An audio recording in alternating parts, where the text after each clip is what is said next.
Hello അസ്സലാമു അലൈക്കും നമസ്കാരം. അപ്പോൾ ഇന്ന് വന്നിട്ടുള്ളത് ഒരു കാരമലൈസ്ഡ് കപ്പ് കേക്കിൻ്റെ റെസിപ്പി ആയിട്ടാണ്. അപ്പോൾ ഈ ഒരു കേക്കിൻ്റെ പ്രത്യേകത എന്ന് വെച്ചാൽ ഇത് നമ്മൾ ചെയ്യുന്നത് അരിപ്പൊടി വെച്ചിട്ടാണ്. നല്ല ടേസ്റ്റി ആയിട്ടുള്ളൊരു കേക്കാണ്, അതുപോലെ നല്ല ഹെൽത്തിയാണ്. നമുക്ക് വീട്ടിലുള്ള ഇൻഗ്രീഡിയൻസ് വെച്ചിട്ട് വളരെ സിമ്പിളായിട്ട് ഉണ്ടാക്കാം. അപ്പോൾ ഇതിന് മുന്നേ ഞാൻ ചെയ്തിട്ടുള്ള അരിപ്പൊടി വെച്ചിട്ടുള്ള സീബ്ര കേക്ക് ഒരുപാട് നല്ല കമൻസൊക്കെ കിട്ടിയിട്ടുണ്ടായിരുന്നു, നല്ല റെസ്പോൺസ് ആയിരുന്നു. അപ്പോൾ ഈ ഒരു വീഡിയോ എല്ലാവരും മുഴുവനായിട്ടൊന്ന് കണ്ടു നോക്കും. അപ്പോൾ നമുക്ക് റെസിപ്പിയിലേക്ക് പോകാം. അതിനു മുമ്പായിട്ട് ഈ ചാനൽ ആദ്യമായിട്ട് കാണുന്ന ആരെങ്കിലും ഉണ്ടെങ്കിൽ ഒന്ന് സബ്സ്ക്രൈബ് ചെയ്യുക. അപ്പോൾ ഒരു കുഞ്ഞു ബെല്ലിൻ്റെ പടം വരും, അതിൽ 3 ഓപ്ഷൻസ് കാണാം. അതിൽ മുകളിലത്തെ ഓൾ എന്ന ഓപ്ഷൻ ക്ലിക്ക് ചെയ്യുകയാണെങ്കിൽ ഞാൻ അപ്ലോഡ് ചെയ്യുന്ന എല്ലാ വീഡിയോസും നിങ്ങൾക്ക് മുടങ്ങാതെ കാണാൻ കഴിയും. അപ്പോൾ നമുക്കിത് ഉണ്ടാക്കാനായിട്ട് തുടങ്ങാം. അതിനായിട്ട് ഒരു നല്ല കട്ടിയുള്ള പാൻ എടുക്കുക.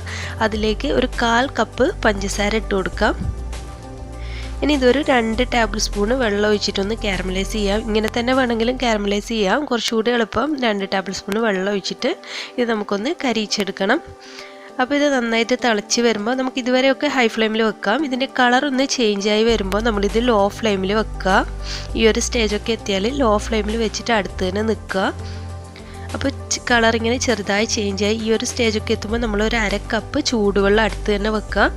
എന്നിട്ട് കുറച്ചുകൂടി ഒന്ന് ഈ ഒരു കളറായി കിട്ടിയാൽ നമുക്ക് എടുത്തു വെച്ചിരിക്കുന്ന 1/2 കപ്പ് വെള്ളം കുറച്ച് മാറി നിന്നിട്ട് വേണം ഇതിലേക്ക് ഒഴിച്ചു കൊടുക്കാനായിട്ട്. ശ്രദ്ധിച്ച് ഒഴിക്കുക, ഇത് നമ്മുടെ മുഖത്തേക്കൊക്കെ തെറിക്കാനുള്ള ചാൻസ് ഉണ്ട്. എന്നിട്ട് നന്നായിട്ടൊന്ന് ഇളക്കി കൊടുക്കുക. ഇനി ഈ ഒരു വെള്ളം ഒരു 1/4 കപ്പ് ആകുന്നത് വരെ നമുക്കൊന്ന് കുറുക്കിയിട്ട് ഫ്ലെയിം ഓഫ് ചെയ്തിട്ട് വെക്കാം, തണുത്ത് വരട്ടെ.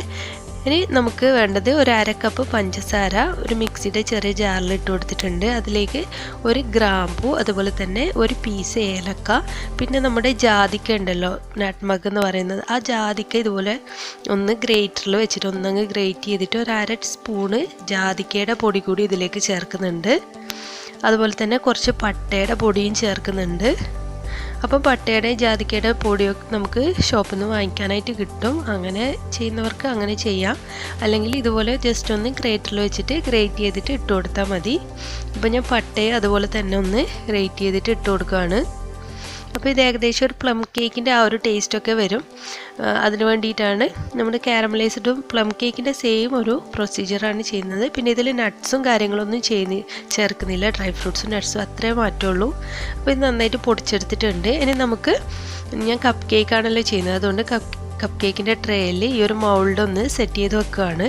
അതുപോലെ തന്നെ ഓവണൊന്ന് 10 മിനിറ്റ്സ് പ്രീ ഹീറ്റ് ചെയ്യാനും വെക്കുകയാണ് ഈ ഒരു സമയത്ത് തന്നെ. അപ്പോൾ ഇത് കയ്യിലില്ലെങ്കിൽ നിങ്ങൾക്ക് ഗ്ലാസ്സിൽ ഇറക്കി വെച്ചിട്ട് ചെയ്യാം. ഈ പേപ്പർ ഗ്ലാസ് ഉണ്ടല്ലോ, അതിൽ വെച്ചിട്ടും ചെയ്യാം. പിന്നെ നമുക്ക് ഡ്രൈ ഇൻഗ്രീഡിയൻസ് ഒന്ന് അരച്ചെടുക്കാം. ഞാൻ 1 കപ്പ് അരിപ്പൊടിയാണ് എടുത്തിട്ടുള്ളത്. അപ്പോൾ അരിപ്പൊടി ഏത് ടൈപ്പ് അരിപ്പൊടി വേണമെങ്കിലും എടുക്കാം. വറുത്ത അരിപ്പൊടിയൊന്നും വേണ്ട ആവശ്യമില്ല, നന്നായിട്ട് പൊടിഞ്ഞ അരിപ്പൊടി ആയിരിക്കണം. അതിലേക്ക് 1 ടീസ്പൂൺ ബേക്കിംഗ് പൗഡറും 1/4 ടീസ്പൂൺ ബേക്കിംഗ് സോഡയും ഒരല്പം ഉപ്പ് ഇട്ടിട്ട് നന്നായിട്ടൊന്ന് അരച്ചെടുക്കാം. അപ്പോൾ ഇത് 2-3 പ്രാവശ്യം അരച്ചെടുത്താൽ അത്രയും നല്ലതാണ്. അല്ലെങ്കിൽ ഇതുപോലെ ഒന്ന് ജസ്റ്റ് ഒരു സ്പൂൺ വെച്ചിട്ട് ഒന്നങ്ങ് മിക്സ് ചെയ്ത് കൊടുത്താലും മതി. അപ്പോൾ ബേക്കിംഗ് പൗഡറും ബേക്കിംഗ് സോഡയൊക്കെ എല്ലായിടത്തും എത്തട്ടെ. ഇനി നമുക്കൊരു ക്ലീൻ ആയിട്ടുള്ള ബൗളാണ് വേണ്ടത്, വെള്ളമൊന്നും ഉണ്ടാകാൻ പാടില്ല. പിന്നെ 2 കോഴിമുട്ട വേണം. റൂം ടെമ്പറേച്ചറിലുള്ള കോഴിമുട്ടയാണ് എടുത്തിട്ടുള്ളത്, അതായത് തണുപ്പൊക്കെ പോകണം ഫ്രിഡ്ജിൽ നിന്ന് എടുത്താണെങ്കിൽ. ഇനി നമുക്കിതിലേക്ക് കുറച്ച് 1 ടീസ്പൂണോളം വാനില എസൻസ് ഒഴിച്ചിട്ട് നന്നായിട്ടൊന്ന് ബീറ്റ് ചെയ്തെടുക്കാം. അപ്പോൾ ഈ എഗ്ഗിൻ്റെ സ്മെല്ലൊക്കെ പോയി കിട്ടാൻ നമ്മളെപ്പോഴും എഗ്ഗ് ബീറ്റ് ചെയ്യുന്ന ടൈമിൽ തന്നെ വാനില എസൻസ് ചേർക്കാനായിട്ട് ശ്രദ്ധിക്കുക. നമുക്കിതിലേക്ക് നേരത്തെ പൊടിച്ച് വെച്ചിരിക്കുന്ന പഞ്ചസാരയും നമ്മുടെ ആ ഒരു സ്പൈസസൊക്കെ കൂടിയിട്ടുണ്ടായിരുന്നില്ല, അത് കൂടി ഇട്ടിട്ട് കുറച്ചായിട്ടിട്ട് നമുക്ക് നന്നായിട്ടൊന്ന് ബീറ്റ് ചെയ്ത് കൊടുക്കാം. അപ്പോൾ ഇതൊരു നല്ല ക്രീമി ആയിട്ട് വരും, അതുവരെ നന്നായിട്ടൊന്ന് ബീറ്റ് ചെയ്ത് കൊടുക്കാം. അപ്പോൾ ഇതിൻ്റെ മുന്നേ ചെയ്ത അരിപ്പൊടി കേക്ക് കാണാത്തവരുണ്ടെങ്കിൽ ഒന്ന് കണ്ടു നോക്കുക. ഞാൻ അതിൻ്റെ ലിങ്ക് ഡിസ്ക്രിപ്ഷനിൽ കൊടുക്കാം.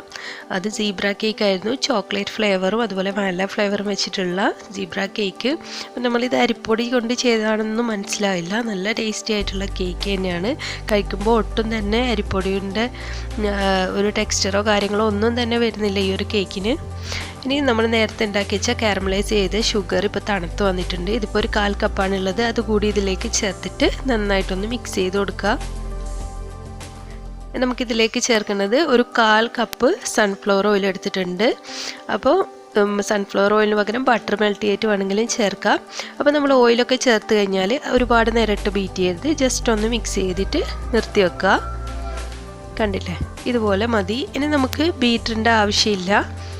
നമ്മൾ ഒരു സ്പാച്ചുലയോ അല്ലെങ്കിൽ ഫോർക്കോ സ്പൂണോ എന്തെങ്കിലും വെച്ചിട്ട് മിക്സ് ചെയ്താൽ മതി. ഞാനിപ്പോൾ ഒരു വിസ്കാണ് എടുത്തിട്ടുള്ളത്. ബീറ്ററോണ്ട് നമ്മൾ മിക്സ് ചെയ്യുമ്പോൾ ഒരുപാട് ഓവർ മിക്സ് ആവും. അതുകൊണ്ടാണ് ഇനി നമ്മൾ നേരത്തെ അരച്ച് വെച്ചിരുന്നല്ലോ അരിപ്പൊടിയും ബേക്കിംഗ് പൗഡറും ബേക്കിംഗ് സോഡയൊക്കെ കൂടുന്ന ഡ്രൈ ഇൻഗ്രീഡിയൻസ്, അത് കുറച്ചായിട്ട് നമ്മുടെ ബാറ്ററിൽ ഇട്ടിട്ട് ഇതുപോലെ ഒന്നങ്ങ് മിക്സ് ചെയ്യുക. ഒരേ ഡയറക്ഷനിൽ മിക്സ് ചെയ്യാൻ ശ്രദ്ധിക്കുക. അതുപോലെ തന്നെ നമ്മൾ ഓരോ ബാച്ചായിട്ട് തന്നെ ഇടുക. അപ്പോഴായിരിക്കും നമുക്ക് നന്നായിട്ട് മിക്സായി കിട്ടുക. അല്ലെങ്കിൽ ഇതിലിങ്ങനെ കട്ട കെട്ടാനുള്ള ചാൻസ് ഒക്കെ ഉണ്ട്.